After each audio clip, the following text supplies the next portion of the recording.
Boa noite, pessoal. Começamos nossa quarta web aula, né, do dia 28 de julho de 2022, referente à reposição da UC de fundamentos elétricos.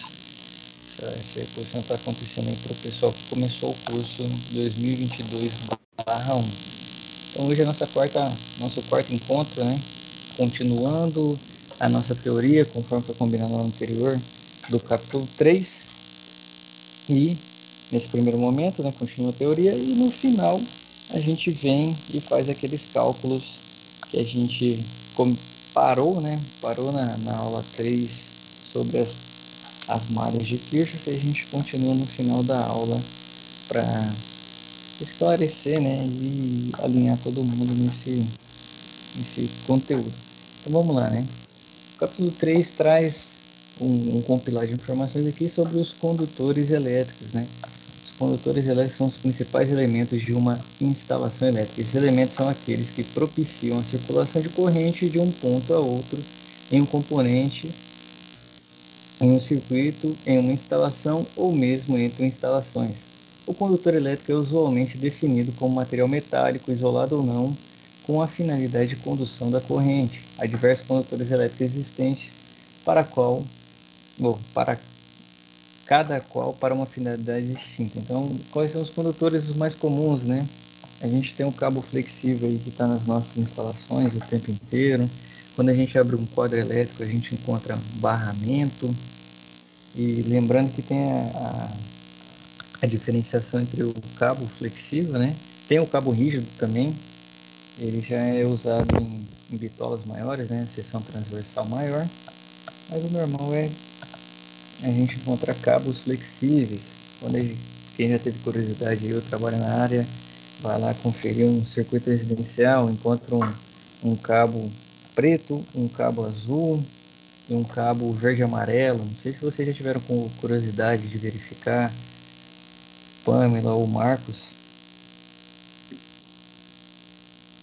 E cada um diferencia fase e terra, não é? Isso, usualmente, pelo menos lá na empresa que eu trabalho, e a gente tenta seguir sempre a norma, né?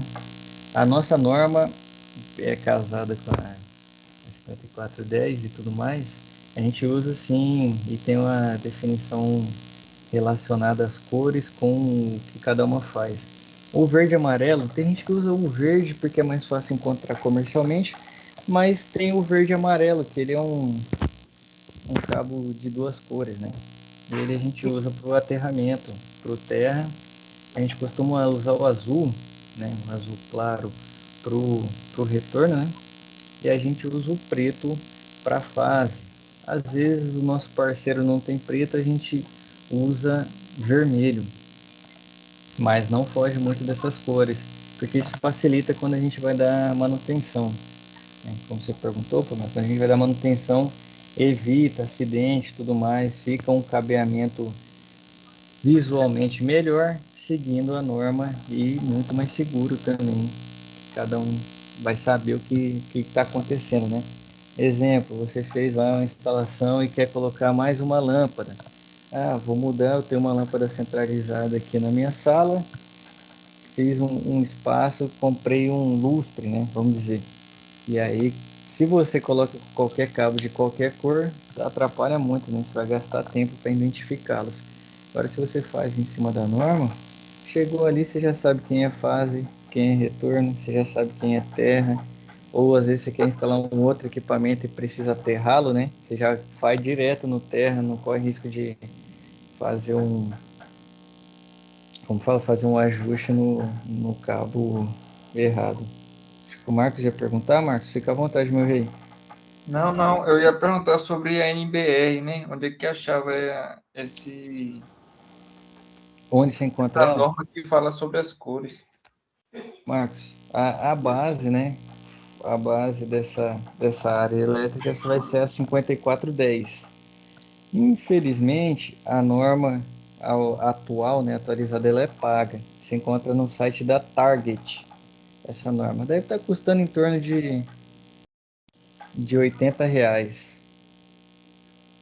por aí.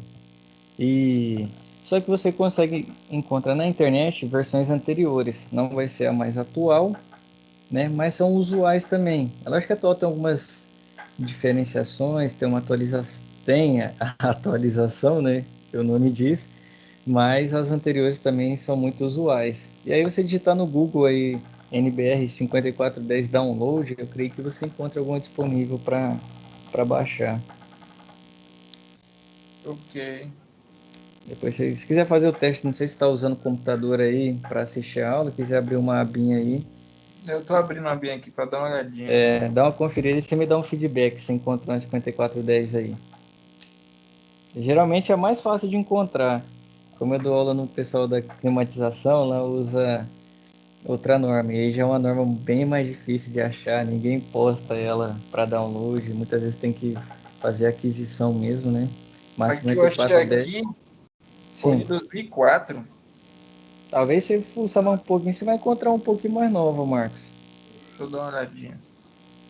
Eu vou. Como fala? Digitar aqui e vou ver também se encontra fácil. Vou te dar um caminho aqui, só um segundinho.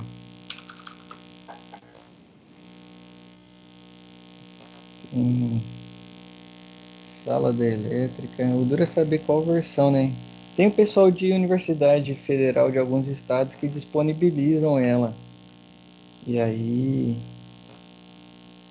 pode ser que você encontre algo um pouquinho mais novo. Tem aqui no site da USP, deixa eu ver qual que vem pra gente. Só um segundinho. Ô, professor, e como é isso aí? Todo ano atualiza? Eu não entendi. E eu tenho aqui um É, 2022. não todo ano, Marcos, mas tem atualizações corriqueiramente. Às vezes acontece de ter atualizações mais em períodos mais curtos, porque tem uma grande mudança, a tecnologia vai avançando, né? Tudo vai avançando, o pessoal se reúne e solta uma nova versão. Mas eu creio que não seja todo ano. As que eu acompanho, né, que eu preciso para na manutenção lá na empresa que eu trabalho, ou questão de projeto, elas não são atualizadas todo ano, não. Ah, Agora, a questão da aquisição, se você comprar uma, tem direito a nova atualizada, eu também não sei, porque as que eu obtive não fui eu que fiz a aquisição, e as outras eu encontrei gratuito também na internet. Mas essa norma eu achei no site, vou jogar aqui no nosso chat, né, um local que eu achei uma, salvo engano aqui, tá em 2020, a norma segunda edição, válida a partir de 2005, versão corrigida de 2008. Vou jogar para você aqui no chat. Fica à vontade também, Pamela, se quiser pegar. Tá bom? Deixa eu jogar aqui. Antes da USP. Então, seguindo o nosso material. Então, os tipos e aplicações desses condutores, né? São diferenciados pela sua aplicação, algumas delas, né? O fio elétrico é constituído por um único filamento metálico, isolado ou não, em formato cilíndrico. A diferença do fio para o cabo, né? O cabo já vão ser um conjunto de fios elétricos. Quem já teve a oportunidade aí de descascar um, né? Tirar o isolamento dele, você vai ver que são vários filamentos bem, a seção transversal bem pequena que compõe esse cabo elétrico que a gente usa nas nossas residências, né? Então são conjuntos de fios elétricos normalmente encordoados, isolados ou não. O cabo elétrico pode ser constituído por uma ou mais de uma via condutora. Cabos multipolares com mais de uma via condutora e cabo unipolar com apenas uma via condutora. O conjunto de cabos multipolares pode ser isolado ou não, dependendo de sua aplicação. Quem também já trabalha já ouviu falar sobre cabo PP, né? Comercialmente, pelo menos o que eu ouço falar chamam de cabo PP. Aí você tem lá 3 por 2,5, né? Que vão ser 3 vias de 2,5 milímetros de seção transversal, 4 por 2,5, 4 por 4 milímetros. Não sei se vocês já viram esse cabo PP. Mas esse é o diferencial. Ele também é um cabo elétrico, similar a unipolar, que é esse que a gente estava conversando antes, que é o azul, o preto ou o verde e amarelo, ele já é mais espesso porque ele leva como se fossem três em um isolamento só, né? São três condutores. Ou quatro ou cinco, né? Eu já vi de PP 3 vias, 4 vias e 5 vias. Talvez tenham mais, eu não vi ainda, né? Tem o barramento elétrico, que é um condutor rígido, normalmente com seção retangular ou circular. Mais comum é retangular. Circular não é muito usual. Eu, pelo menos, não tenho visto por onde eu tenho passado, né? Esses elementos são usualmente utilizados em quadros elétricos ou subestações. O barramento ele é bom que te dá uma rigidez, né? Como é um, um quadro elétrico vai ter uma carga alta, é muito melhor, até por questão de segurança, do que você ter diversos cabos. Às vezes você precisa de uma bitola,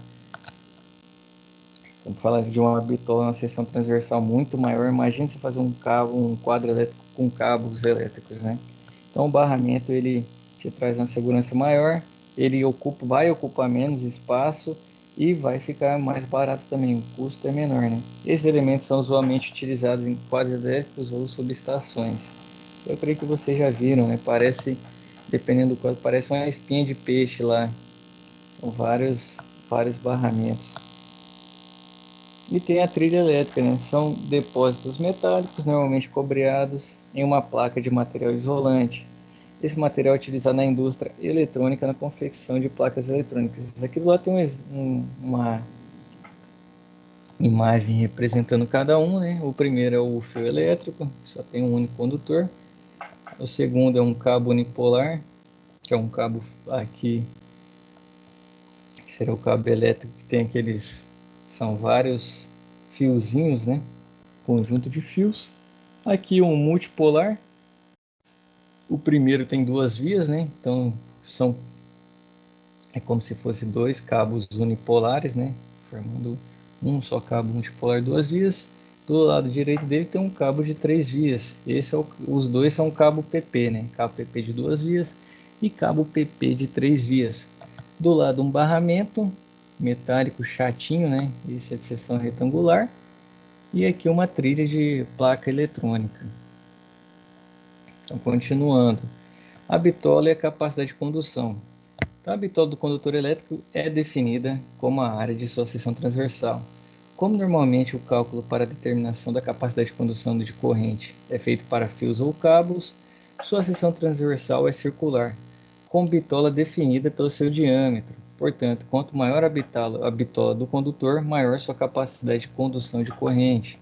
Uma coisa legal, né? A gente traz aqui no exemplo que é o mais comum de seção transversal, ou a seção transversal circular, né? O cabo ele tem a seção circular, parece cilíndrico, né? Se você fizer um corte, dois cortes, você vai pegar, ele lembra um cilindro. Dias atrás eu vi o pessoal usando a iluminação uma eletrofita. Não sei se vocês já viram. Marcos, a Pamela, vocês já viram eletrofita? Já ouvi falar, mas não vi Eu não. já ouvi falar, mas nunca vi, não. Essa eletrofita também fala para vocês que eu vi, eu nunca vi. Eu ouvi o pessoal usando ela em instalações luminosas, que ela faz o papel, né, de condução de um cabo. Exemplo, se você quiser colocar uma lâmpada a mais, você vai naquela lá, você vai fazer uma ligação em paralelo, né, da fase, do retorno, e tem a questão do atarramento também, dependendo da luminária. Você vai lá, tem que passar esses cabos. E tem muitos locais que não tem, agora com as eletrocalhas passando entre as lajes, né? Por dentro da laje ali marcado, não tem como você, por exemplo, colocar dois pontos de iluminação no local que só tem um. Então o pessoal colocava canaleta aparente para dividir o ponto de iluminação. E aí eu creio que isso que ocasionou o advento da eletrofita. Eu posso estar falando besteira, se alguém souber mais pode me dar o feedback e me desculpa. Mas o que eu vi, né, e entendi foi que essa eletrofita ela é bem fininha e ela tem uma capacidade de condução bem legal. Então fica muito discreto e o pessoal dá o acabamento com gesso, né? Faz tipo um ressalto no teto e fica praticamente invisível, você não vê. Eles conseguem levar um segundo ponto de iluminação, terceiro, quarto, quinto. A única coisa que pega, o que eu vejo, é que é R$ 30 o metro dessa eletrofita. Ela lembra Nossa. como se fosse barramentinhos, né? Se tivesse pequenos barramentos assim, a seção dela é retangular também, bem achatada, bem fininha. Só que R$ 30 o metro. Nossa, é muito caro. Eu olhei aqui, é por cima da parede, não precisa, no caso, não precisa furar a parede para botar os condutores, no caso. Exatamente, não precisa. Local que não tem Esteticamente, como. Ah, pode falar. esteticamente fica bonito. Exato, eu creio que o que motivou foi a estética, porque a gente vê muito um cliente nosso é o Ministério Público, né? A empresa que eu trabalho. E a gente vê que eles usam muita canaleta aparente lá, porque acaba que logo o prédio está de um jeito e precisa adequar de outro, e não dá para ficar quebrando e reconstruindo, né? E eu vejo muita canaleta aparente. Então não fica legal. Eu sei que é usual, às vezes é o que dá para fazer, o custo também é menor, mas Ah, quando eu vi uma instalação com a eletrofita é outra história. Fica bacana demais, só que geralmente quando o negócio é bonito tem um preço é, que acompanha, né? ah, Mas aí trazendo para vocês a eletrofita também. Então vamos continuando aqui na questão da bitola. A capacidade de condução de corrente é uma característica dos condutores que indica qual a corrente máxima que pode circular nesses condutores, sem que eles sejam danificados ou que danifiquem circuitos próximos. Normalmente essa capacidade está relacionada à temperatura máxima de trabalho dos condutores em condições normais de operação. Geralmente a gente vê muito na prática da vida, né, o pessoal que não é tão técnico vai fazer uma instalação, por exemplo, de um chuveiro e aí fica disjuntor desarmando toda hora. A gente vê meme na internet aí do pessoal coloca arame para segurar o disjuntor para não desligar e diversos casos que já pegou fogo em prédios comerciais, hospitais. Tem casos aí de time de futebol também, para quem gosta de futebol, né, que provavelmente a seleção do condutor inadequado para aquela utilização acabou ocasionando aí em perdas materiais e perdas de vidas, né? Então isso aqui é uma parte muito importante e lembrando que cada condutor tem a sua capacidade. É comum também a gente ver a prática aí no mercado. Eu não trabalho muito na área de climatização, converso muito e trabalhei um tempo à frente de manutenção predial também. E eu vejo o pessoal muito no chute, né?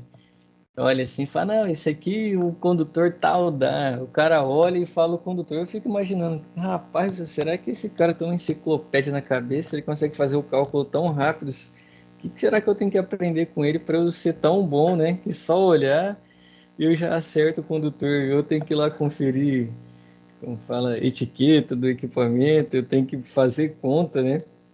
Basicamente pegar às vezes até a calculadora ali, fazer o algebrismo todo para definir e o companheiro só de bater o olho fala, né? Então vem muito disso, dessa questão cultural.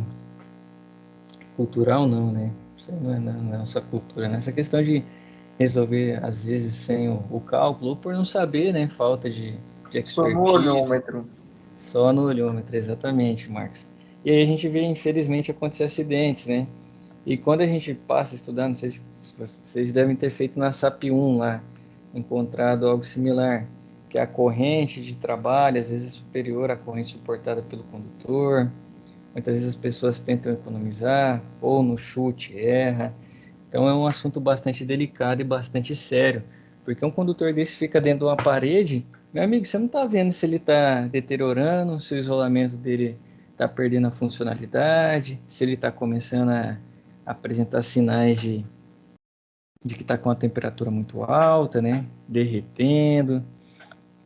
Então, é muito importante e muito sério que seja feita da forma correta da primeira vez, porque visualmente você não vai ter esse feedback, né?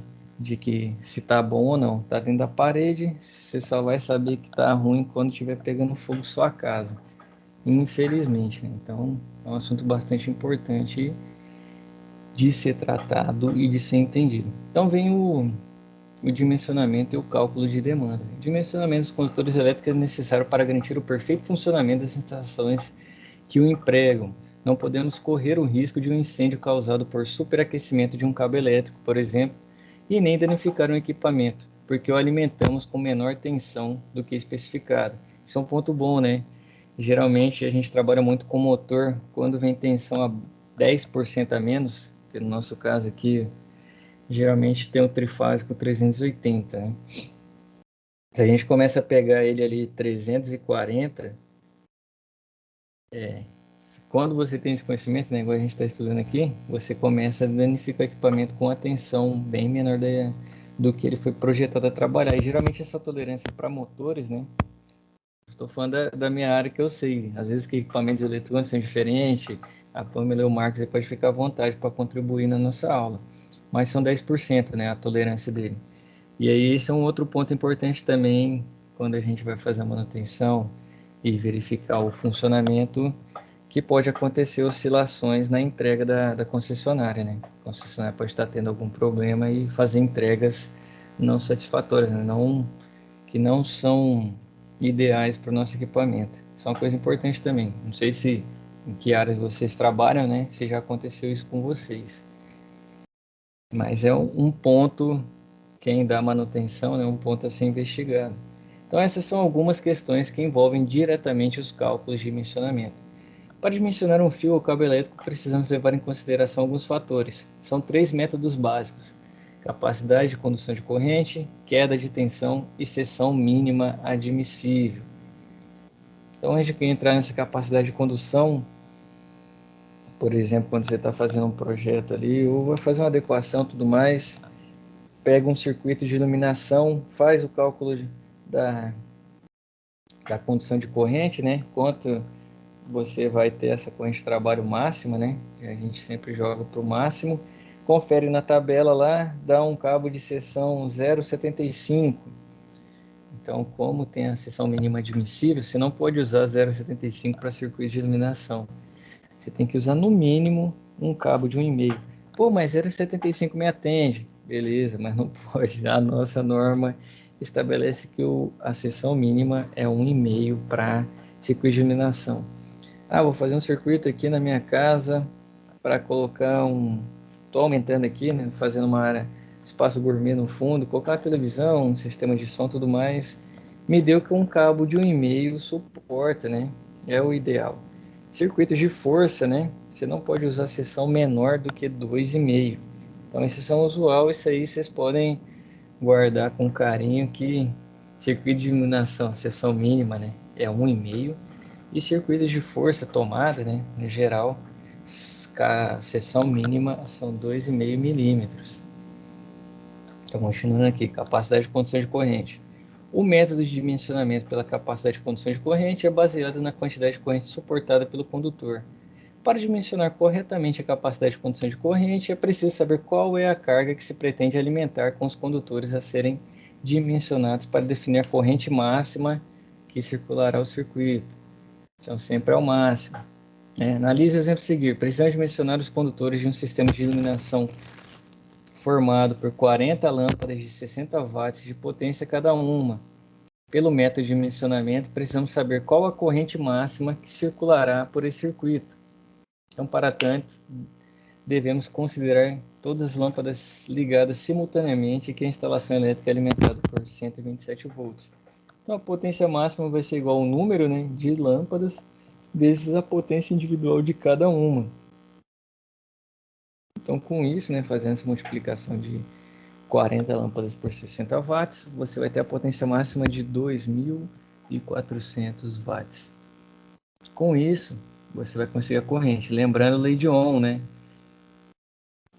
Aqui ainda não, porque está só multiplicando a potência pelo número de lâmpadas, e aqui a lei de Ohm que é a fórmula chamada π, né? Eu, na escola, até brinquei com o pessoal na primeira aula, o professor ensinava com algumas siglas. Era URI, π, Pri, né? Pri, que é P igual a R vezes I ao quadrado. Então, isso aí me marcou, né? Na época que eu fiz no ensino fundamental. Se eu não me engano, era no ensino fundamental que estudava isso, né? Ou era no ensino médio, já não lembro. Hoje em dia está tudo mais avançado, né? As crianças cada vez mais novas aprendem conteúdos cada vez mais avançados, né? Mas na época, eu salvo engano, era ali na transição do ensino fundamental para o ensino médio. Então aqui usa π, né? Que é a potência igual o I de corrente vezes o U de tensão. Ele já representou pela letra V. Fazendo algebrismo, como o I está multiplicando o U, você passa o U dividindo o P, né? Então a corrente máxima é igual a potência máxima sobre a tensão. A potência máxima a gente acabou de calcular 2.400 e a tensão 127 volts. Com isso, fazendo essa divisão, você tem 18,9 amperes de corrente máxima. Então, na seleção do seu condutor, você já tem um valor. É lógico que tem mais cálculos, né? Mas se fosse, vamos dizer, quero fazer de forma simples, né? Melhor do que no olhômetro já é um começo fazendo esse algebrismo aqui e encontrando essa corrente máxima. Tá bom, já tem a corrente. O que mais eu preciso para selecionar? O que a gente vai selecionar? A gente vai selecionar nessa tabela aqui. Essa tabela é definida por método de referência, A1, A2, B1, B2, C ou D, e o número de condutores carregados, se você está usando um sistema, né, monofásico ou um sistema trifásico. Então, voltando, quais são os métodos de referência que a gente tem? A gente tem só o valor aqui da corrente. Então, a gente precisa encontrar número de condutores carregados, isso a gente vai olhar de acordo com a nossa instalação, e o método de referência vem daqui. Aqui tem um esquema ilustrativo mostrando. Vou pedir só um minutinho para vocês, que agora não sei o que aconteceu no meu Teams aqui, ficou pequeno, eu já não consigo enxergar a aula. Deixa eu abrir ela aqui do lado para facilitar a minha visualização. Só um segundo. Então vamos lá. Então tem os métodos de referência B1, né? Condutores isolados ou cabos unipolares em eletroduto aparente de seção circular sobre parede ou espaçado desta, menos de 0,3 vezes o diâmetro do eletroduto. Então está correndo ali em eletroduto aparente, então não está embutido. Método B1.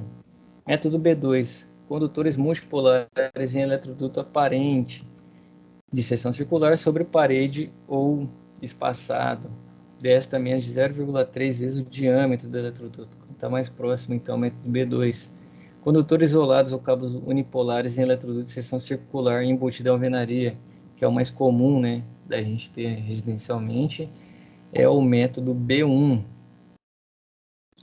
Cabo multipolar em eletroduto de seção circular embutido em alvenaria, método B2. Diferença: unipolar B1, embutido em alvenaria, multipolar B2. Aqui tem o método C, né? Cabos unipolares ou multipolares sobre parede espaçado desta, menos 0,3 vezes o diâmetro do cabo. E continuando, tem o outro, né? Cabo unipolar ou cabo multipolar sobre parede espaçado desta. Sobre parede, eu creio aqui que já é como se fosse embutido ao teto, né? É o método C também, menos 0,3 vezes o diâmetro do cabo. Cabos unipolares ou cabos multipolares em bandeja não perfurada, perfilado ou prateleira. Isso aqui não é tão comum da gente encontrar, a gente vai encontrar mais o método E e F, né, que é cabos unipolares que em prédios comerciais, trabalho muito em órgão público, a gente encontra dessa forma, né, eletrocalha, condomínio também. Você desce ali no subsolo, você vai encontrar muito de eletrocalha, né? Cabos unipolares ou cabos multipolares em bandeja perfurada, horizontal ou vertical é o cabo E, é a letra E se for multipolar e F se for unipolar. Então, no nosso caso, seria o método B1, né? Condutores isolados ou cabos unipolares de eletroduto circular. Pessoal, eu pedi desculpa, acho que eu não alterei, né? Eu alterei na minha visualização aqui, não alterei para vocês. Aqui tem a continuação da tabelinha. O C, outro método C, o E e o F. Então, considerando que os condutores da iluminação são cabos unipolares em eletroduto embutido em alvenaria, no exemplo de dimensionamento dos condutores do sistema de iluminação, o método de referência é o B1. Então, para calcular a temperatura suportada pelo condutor, eu preciso saber qual o material isolante que reveste o condutor, porque cada um tem características diferentes que influenciam na temperatura suportada. No cabo das lâmpadas, consideramos que o cabo está revestido por polietileno reticulado. Esse XLPE, salvo engano, ele suporta temperaturas de até 90 graus Celsius. O mais comum é a gente usar o revestimento de PVC, que ele suporta 75 graus Celsius. Com um projeto bem feito, as temperaturas na cidade, mesmo sendo alta, né, não atingiria 75. Eu creio que o mais comum que vocês vão encontrar aí, que deve estar na casa de vocês, aqui na onde eu moro também, minha casa, é o cabo PVC. O que que muda, né? O custo. O custo do PVC é muito mais barato do que o custo de um cabo XLPE. E, e eles, o maior diferencial deles é a temperatura suportada por esse revestimento. De posse de informações, é possível consultar a NBR 5410 na tabela de capacidade de condução de corrente para condutores com essa característica. Então, voltando lá nas tabelas que eu mostrei. Agora a gente já tem método de referência B1, número de condutores carregados, 2. Então, a gente vai usar aqui, qual era o valor? 18,9.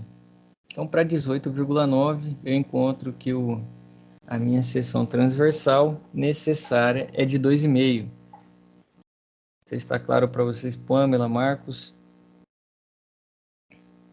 por que que eu selecionei 2,5? Eu tô tentando seguir aqui, aquela seção mínima dele de 2,5, P1, do qual precisa Isso, 24, 21. Não, eu não você vai comprei. usar para condutores carregados, são 2, né? O número de condutores carregados, 2. Então, você vem descendo lá, B1, 2 e segue descendo. Então, você tem, se você selecionar um cabo de meio milímetro, você vai ter uma corrente máxima de 9, que ele suporta. 0,75 vai ter uma corrente máxima de 11. Se usar 1, né, 1 milímetro quadrado, você vai ter uma corrente máxima suportada por ele. Nesse modelo, 14, 1,5 vai suportar no máximo 17,5 e 2,5 vai suportar no máximo 24. 24. Isso, que no caso já atende a gente, que a nossa corrente máxima é 18,9. Vou voltar aqui para a gente conferir. É isso mesmo, 18,9. Agora eu entendi. Aqui você faz a seleção dessa forma. Comumente a gente, vamos falar, comumente a gente tem a instalação B1. Vamos fazer um rapidinho aqui agora então, um desafio para o Marcos aí. Vamos pegar um chuveiro, né? Quando a gente faz a instalação de chuveiro, lembrando que chuveiro é TUI, né? Tomada de uso específico. Ele tem que ter um circuito só para ele, né? Se tiver 2 chuveiros, são 2 circuitos e não tem mais nada nesse circuito, somente eles, os cabos, né? E vai ter um disjuntor só para esse chuveiro. O cabo sai direto do disjuntor e alimenta o chuveiro, utilizando, não vou colocar fator de potência, né? Já vou colocar um chuveiro que normalmente é 5.500 watts. Na verdade, nem precisa de fator de potência, ele já dá. Ah, não, precisaria. Mas vamos usar 5.500 watts e fazer a conta direta, né? Com a nossa corrente aqui no nosso estado de 220 volts. Quanto que daria a nossa corrente máxima? Deixa eu achar uma calculadora aqui. Aguardando, pode ficar tranquilo.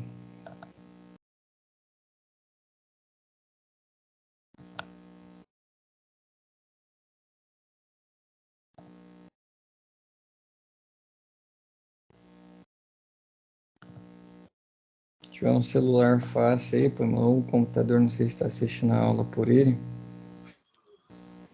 No caso, tem que usar aquela formulazinha que o senhor passou umas É, imagens no caso, professor. 25, eu acho. isso, pode usar aquela. Isso, que conta que ela fez? Ela pegou a potência máxima, né? Que seria 5.500 do chuveiro. Potência máxima porque ele pode usar menos, né? Se você coloca ali numa temperatura no morna.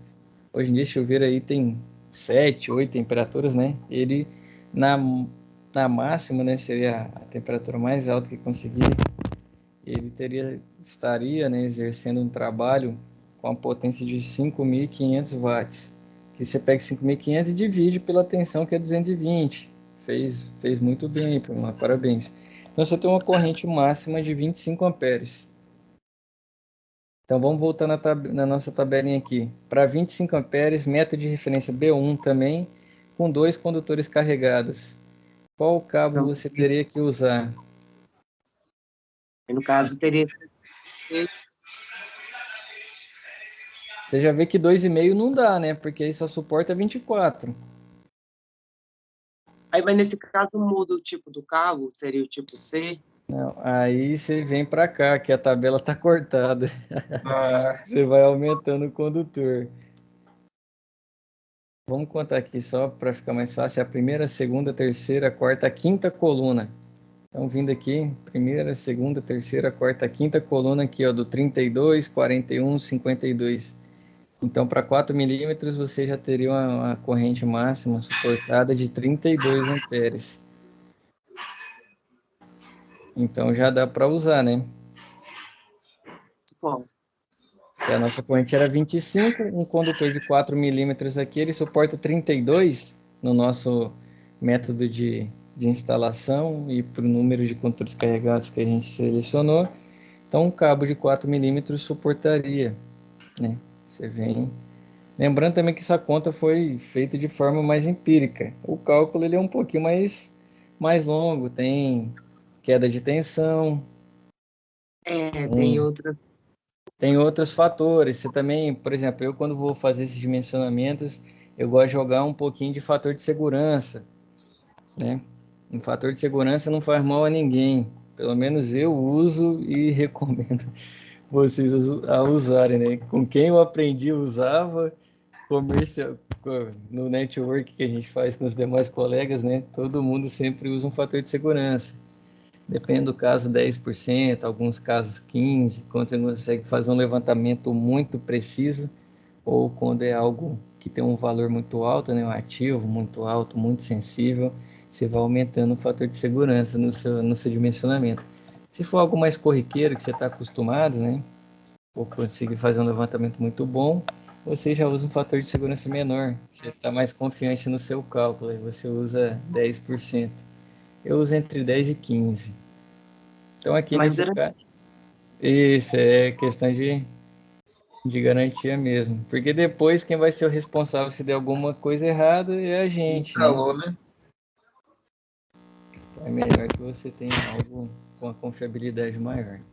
Então nesse caso, por exemplo, está instalando um chuveiro na sua casa, fez essa conta, você vai encontrar que precisará de condutores de 4 milímetros, né? Para essa instalação.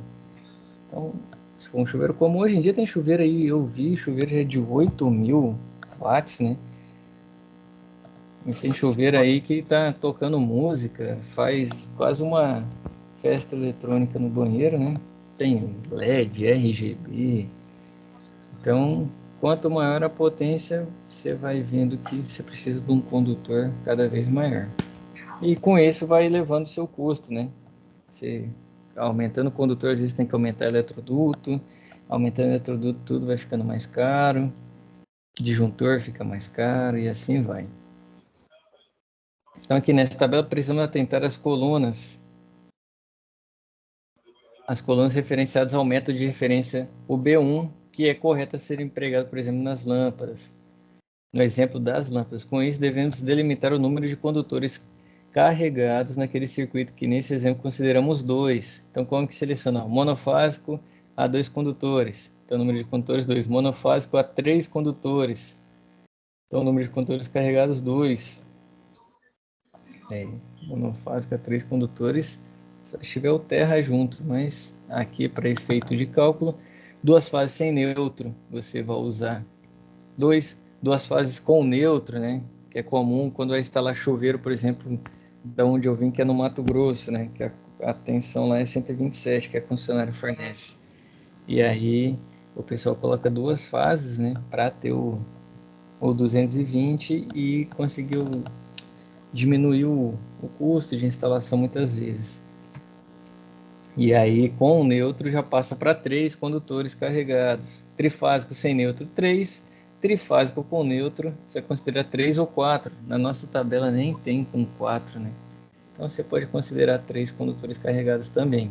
Então é daí que vem essa questão do número de condutores carregados.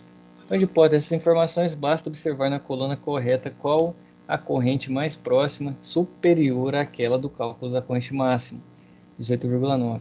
Observando a tabela, né, descrição, ele vai contar que você vai encontrar a corrente superior calculada de 24, que a gente viu que, trazendo aqui no fim, né, encontramos a área de seção transversal especificada para o condutor no caso de 2,5. Foi o que você fez aquela hora, você encontrou, ele está aqui trazendo a confirmação do que a gente fez, né? Então, dessa maneira, conseguimos dimensionar o condutor correto para aplicação em nosso conjunto de iluminação pelo método de capacidade de condução de corrente. Porém, isso não é o suficiente, né? Outros métodos também devem ser considerados, que é a queda de tensão. Segundo a norma 5410, padroniza como queda de tensão máxima em circuitos terminais de baixa tensão o valor de 4%. Dessa maneira, o valor de queda de tensão medido no ponto de entrega de energia pode ser, no máximo, 4% a menos do que o valor medido no quadro de distribuição. Então, seria um diferencial, se você está entregando 220 ali no seu quadro, né, a tensão 220, no seu ponto final, né, o ponto terminal ali onde você está alimentando o seu equipamento, pode ser 4% menos. Fazendo uma continha rápida aqui, você pode ter no máximo, quer dizer, no mínimo, né, 206,8 volts. Em outras situações, a norma prevê valores de queda de tensão de 5 ou 7%, dependendo da aplicação ao nível de tensão do circuito. Acho que aí já deixa uma queda de tensão maior para locais onde a demanda também é maior, né, indústrias e tudo mais. Para calcular a queda de tensão no circuito, precisamos verificar a informação do fabricante dos condutores sobre qual a taxa de queda de tensão nesse material, normalmente constante em seu catálogo. Outra coisa importante, né? Sempre dá uma lida no catálogo do seu equipamento, no manual, do seu cabo, eletroduto, que tem muitas informações que eu mesmo falar por mim, né, negligencio, que resolve a nossa vida, né? Muitas vezes manutenção, na hora de fazer um projeto, você tem alguma dificuldade quando está aplicado, né? Já está no real, muitas vezes essa solução está ali no catálogo, no manual. Então essa informação encontra-se normalmente em volts, né, por ampere vezes quilômetro, né, ampere quilômetro, volt por ampere quilômetro. Pelo fato dessa unidade de medida contemplar a taxa de queda de tensão em quilômetros, as distâncias utilizadas na equação de queda de tensão também devem aparecer na mesma unidade de medida. Importante, né, a gente não misturar as unidades, porque no fim você vai ter um cálculo que vai entregar um resultado errôneo, né? Você precisa que as unidades estejam certinhas, batendo uma com a outra para o cálculo dar certo. Então, por exemplo, aqui, ó, conduto não magnético para circuito monofásico, seção de 2,5 que a gente usou, ele tem 14,3, né, de queda de tensão sobre ampere vezes quilômetro. Aqui trazendo para o nosso algebrismo, né? Tabela anterior constatamos que a queda de tensão dos condutores é 14,3 volts por ampere quilômetro. Considerando a distância de 15 metros com a distribuição até as cargas, podemos calcular a porcentagem de queda de tensão. Então, o que você vai fazer? Vai pegar o 14,3, né, que é o ΔV, a variação de tensão, vezes o L. O L é o comprimento, lembrando que tem que estar em quilômetros, né? Você vai pegar 15 metros, para converter a quilômetros, você vai pegar 15 e dividir por 1000, vezes a corrente, que é 18,9 no nosso caso, vezes 100. Esse 100 está na fórmula, né? Porque é para converter em porcentagem. Fazendo essa conta, multiplicando 14,3, que é o ΔV, vezes 0,015, que é o comprimento em quilômetros, vezes 18,9, vezes 100, tudo isso dividido por 127, que é a tensão, né? A tensão é o denominador.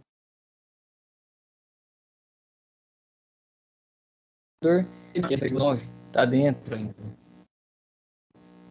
Com esse cálculo, podemos concluir que a queda de tensão do circuito é inferior ao limite estabelecido pela norma, validando o condutor definido pelo método de condução de corrente. Com essa validação, caso essa validação não acontecesse, outro condutor. E aí acontece, quando não fica maior do que a queda de tensão admissível pela norma, você tem que colocar uma bitola maior, né?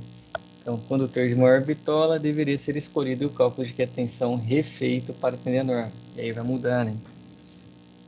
Você vai pegar o novo valor do ΔV e vai recalcular até que dê certo. Se você só aumenta, estava 2,5, caso desse uma queda de tensão de 8% e a nossa é 4, a gente usa um condutor de 4 milímetros. Aqui a tensão cai para 5 e a nossa norma aqui é 4. Então, se pela tabelinha tinha escolhido 2,5, no fim você vai chegar às vezes a encontrar um caso que você precise de um condutor de 6. Não é normal não, mas pode acontecer. Aqui outras questões, né, importância também que eu trouxe do nosso material. De acordo com a norma 5410, após a instalação dos eletrodutos, aqui já trazendo o assunto de eletrodutos, a inserção ou remoção de condutores do seu interior deve acontecer com facilidade. E já aconteceu comigo, com as equipes que a gente trabalha, né? Quando vai passar um cabo lá, vai tentar jogar o guia não passa de jeito nenhum. Aí a pessoa brinca, né? Passa detergente para escorregar melhor. Mas se a gente analisar na norma, vou mostrar para vocês aqui que não deveria ser dessa forma, né? Então, devem acontecer com facilidade. Para tanto, precisamos considerar dois fatores: a taxa de ocupação e o comprimento. Então, a taxa de ocupação dos eletrodutos, ou seja, a quantidade de espaço ocupado em relação ao total, não deve exceder a 53% quando houver apenas um condutor. Então, o espaço útil, né, ideal, o útil do condutor, 53% só pode estar ocupado se houver apenas um condutor. 31% quando houver 2 condutores, 40% quando houver 3 ou mais condutores. E os eletrodutos não poderão exceder o comprimento de 15 metros para ambientes internos e 30 metros para ambientes externos. Então aqui, ó, a taxa de ocupação, você vai pegar a área, né, que esses condutores aqui, os seus cabos elétricos estão ocupando dentro desse eletroduto. Pô, mas aí pode encarecer o projeto, exatamente. Mas o que interfere? Se fica muitos condutores juntos no espaço pequeno, você vai ter um aumento da temperatura e até aquele fator de agrupamento, né, que a gente utiliza tanto quando vai fazer dimensionamento de projetos.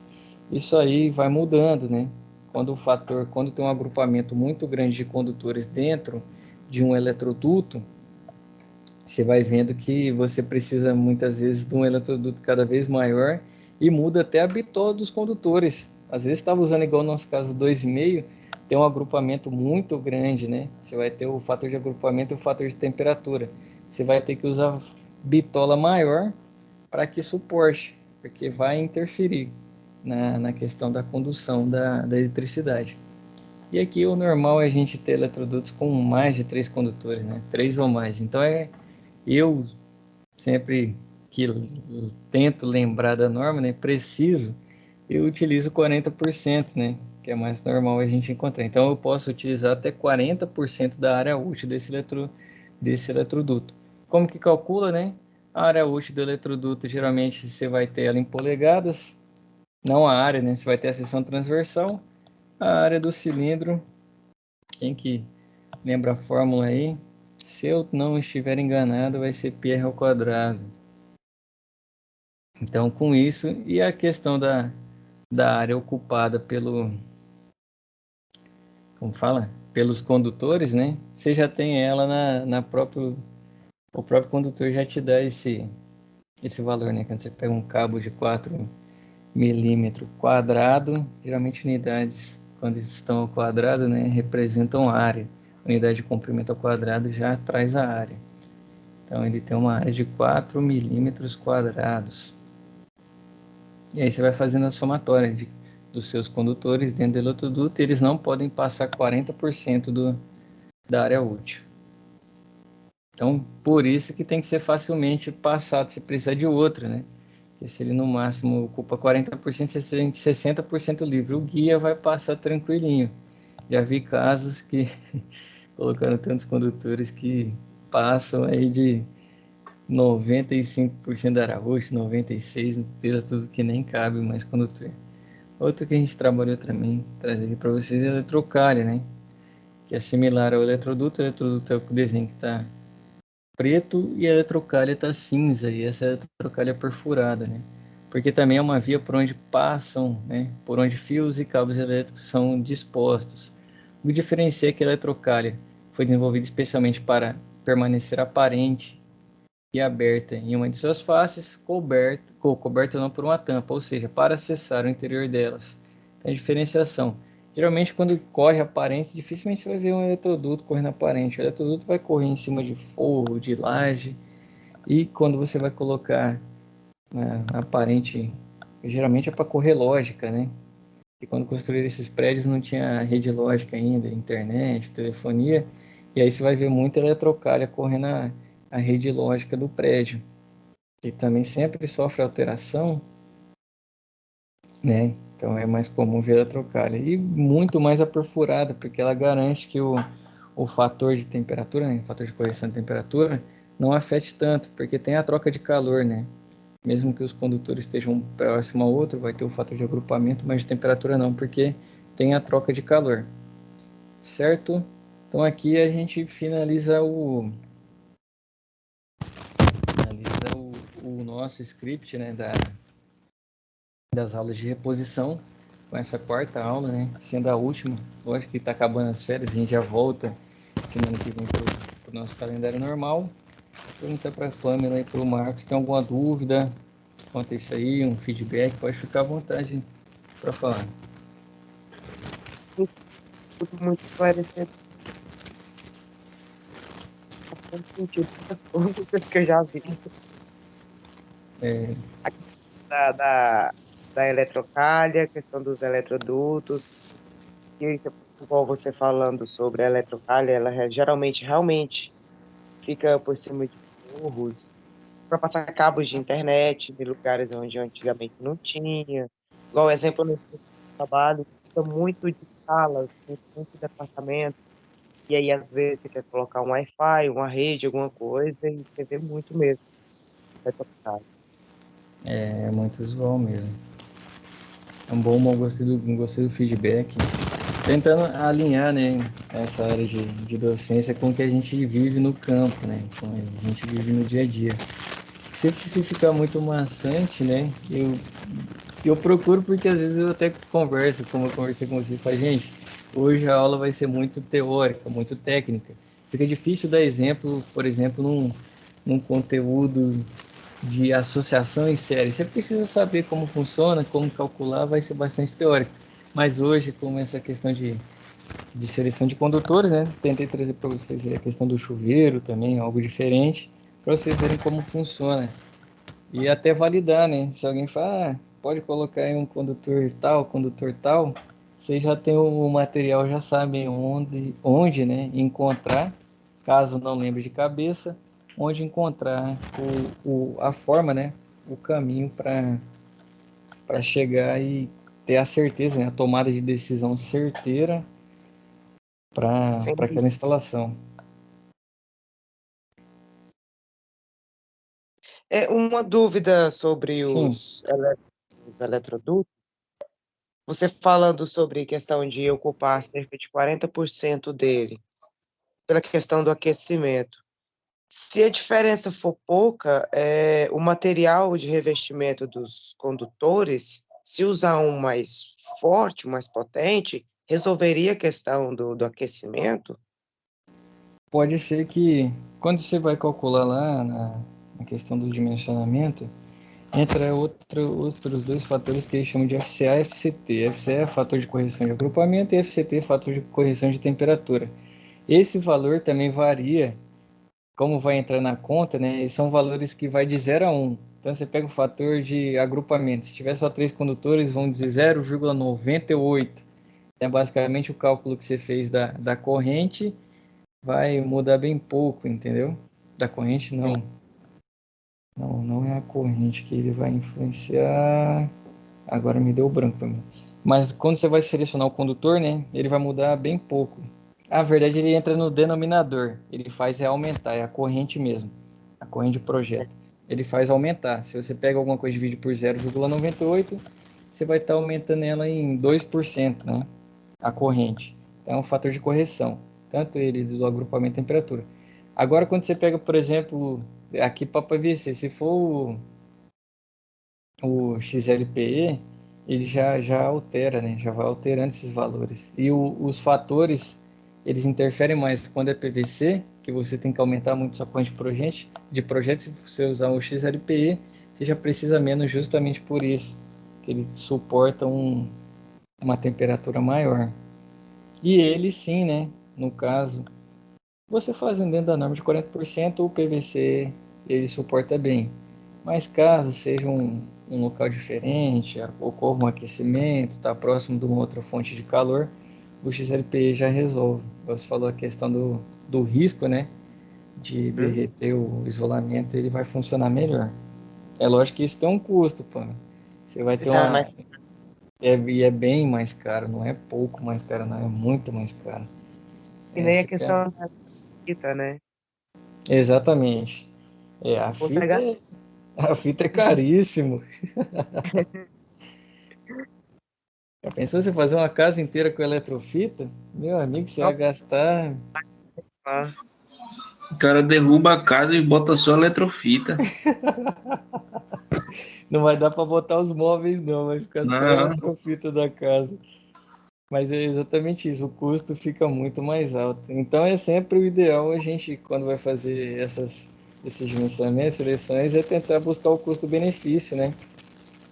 esse é o Deixar foco. o XLP para um uso muito específico que você não consegue resolver com PVC. Certo. Certo? Marcos, alguma dúvida?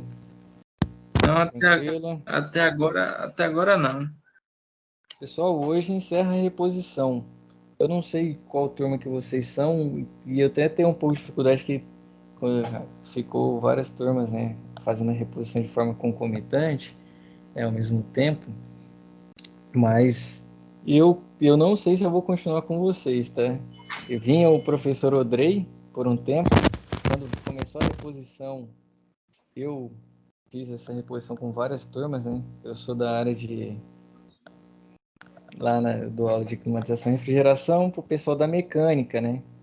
Já dei aula para eletrotécnica e eletromecânica é a primeira vez.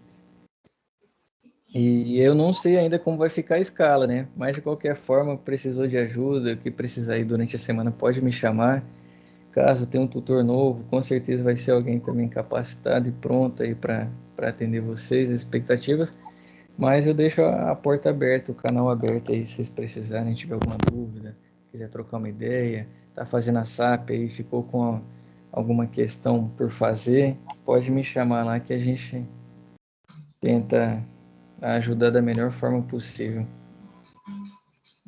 Combinado, então. O Professor. segundo, fechado, eu tinha um segundo momento aqui, ó, para fazer os cálculos da lei de Kirchhoff, mas eu vou deixar gravado pro pessoal, senão eu vou tomar muito tempo de vocês aí, né? Acaba que a aula vai acontecendo, o tempo passa, a gente nem vê. Mas eu vou deixar Certo. gravado aí pro pessoal depois esses dois exercícios aqui fazendo sobre a lei de Kirchhoff, né? Esse aqui com duas malhas, que é um exemplo, e esse segundo aqui que é uma questão lá do SpaceX, né? Prova da AMAN, também dá pra gente fazer aqui, né? Sobre a lei das malhas, né? De Kirchhoff. Tá bom? Então, agradeço aí a presença da Pamela, agradeço a presença do Marcos aí. Já Eu vocês, bons estudos, né? Essa hora aqui já é um bom descanso, né? tem que descansar. Fiquem Vou com assistir as Deus aí. Pode assistir lá, eu creio que vai te ajudar também, Pamela. Então tá bom. Tá bom, pessoal, fiquem com Deus aí, boa noite. Até a próxima. Até.